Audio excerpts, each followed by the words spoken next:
How's it going, everybody? In today's tutorial, we're going to be going over receiving in a new item into inventory and what's going to happen if you are receiving in an item that you've never had before and how to create the master item. So for this, we're going to make sure that we are inside of inventory and receive inventory. Then once that's loaded up, we're going to move to the model section.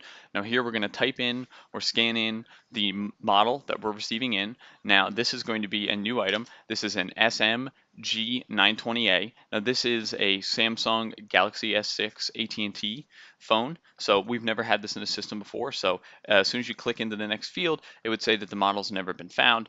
Would you like to add it? So we're going to say yes. This will then open up the new master items options, and you can then put in the manufacturer as the first step. So for this, it would be Samsung, so we can type Sam and it will pop up as Samsung. But an important thing to note is that if you put in a manufacturer that's never been found, it'll say, hey, I'm not sure what Sam's is, would you like to add it now?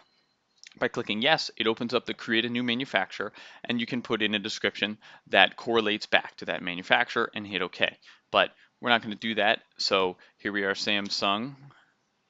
There's that. So now we have the manufacturer attached to it. The next step would be moving over to the right, receiving in your size weights. So let's make it a 5 by 0.5 by 3. So it's 5 inches tall, half an inch thick, 3 inches wide. Not exactly correct with the phone. And let's just say it weighs 0.3 pounds. So there we are. We have our length, width, height, and weight attached. And then we're going to move to the bottom and receive in the category. So there's lots of different categories that can be applicable for one thing or the other, and they break out. So you see here we have desktops and laptops, then we have Apple desktops and all-in-ones, iPads, tablets, just desktops, just laptops. So there's a lot of customization that can go in there, but we're going to type in cell phone. And you see here we have cell phones and PDAs, and then there's cell phones and smartphones, which is what we're going to pick here. So cell phones and PDAs, cell phones and smartphones, and then now the master item is complete. Now notice that there are many other tabs that you can go through here to do one thing or the other, but none of that is particularly necessary at this point. So we're going to hit OK. Now that has been received in the system. So in the future, anytime somebody puts in SM-G920A, it will know that it's a Samsung and it'll know that it's a cell phone. Now, next step is going to be receiving in the customer name. So what customer did you get that item from? Maybe you had a contract and that's going to tie back, or maybe it was just a standard pickup and you just want to keep track of that. But one way or the other, we're going to put in our contract here. So let's pick Razor Demo Company for me here. Now, if it was something that you were doing on consignment or something that you were tracking all the way back to try to make sure that you received enough money for the amount of work that you put into a particular pickup, you could pre-print a UID. Now this is a unique identifier, which is kind of like an internal serial number, which will tie an item back to the pallet and the particular order from a customer. So if you have a UID, you can scan it now. You'd scan that and it would tie all back. Or in most cases, you can just generate one. So there we are. We've generated our unique identifier. Now, a serial would almost always be something that you would scan in off of the item, which would make sure that that piece of hardware is attached to the exact one in the system, which makes sure that nothing gets mixed up. But in my case here, I'm going to generate one as well, but you would normally want to scan one of those in. Now here, you can set a quantity. Now notice that if I set this to 20 or something like that, it would receive in 20 of them in one line item. It wouldn't be like at the bottom here how there are tons of the same hard drive received in like that. It would just have quantity 20. So if you wanted to bulk insert and have individual serial numbers for every single item, you would have to do that differently. But if it's something that doesn't necessarily have serial numbers like a bunch of USB cables, this would be a good thing to do. Now, we'll set that back to 1. Received price is another thing that allows you to tie back. So let's say you got a bunch of laptops in, you paid $25 a piece for them. You could type that in there, and then in the future, if you sold them for 50 or 100 bucks, you'd know that you've spent $25 on them, and you could keep track of that at a serial level. But we're going to leave this blank for this case.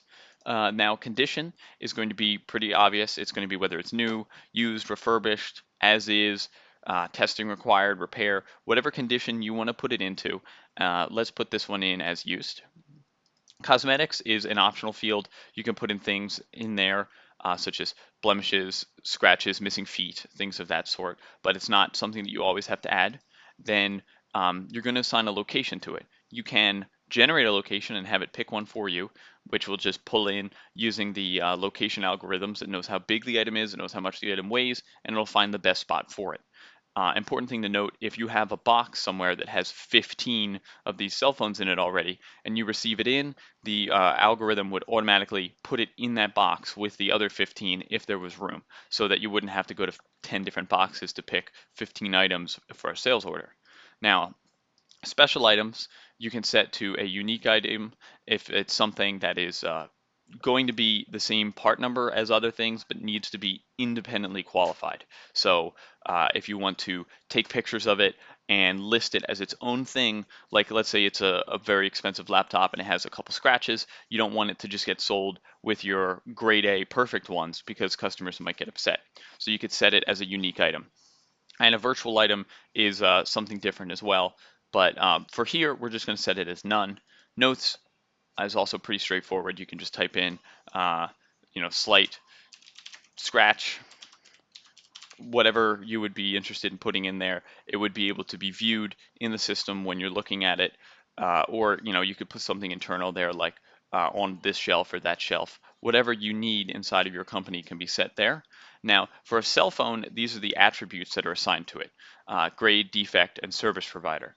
Now, each individual thing would have different attributes. So if you were receiving in a laptop right now, it would want to know the screen size. It would want to know how much RAM it has, the CPU, uh, things of that sort. So these are all, you can add things, you can remove things, you can make them skew affecting and non-skew affecting. So here I'm going to set a grade. Let's just set this at an A minus because it's got a slight scratch evidently. And you can put in the defect. Now this is something that is going to be skew affecting. If you notice the next to the words, there are blue asterisks here. Now anything that has a small blue asterisk is going to be skew affecting. So if you have two things that have different options in those fields, they're going to be two different skews. And then packaging has a red asterisk next to it. That means that it is a mandatory field. You see these fields that are kind of pinked out. Those are the ones that you cannot create the item without filling them.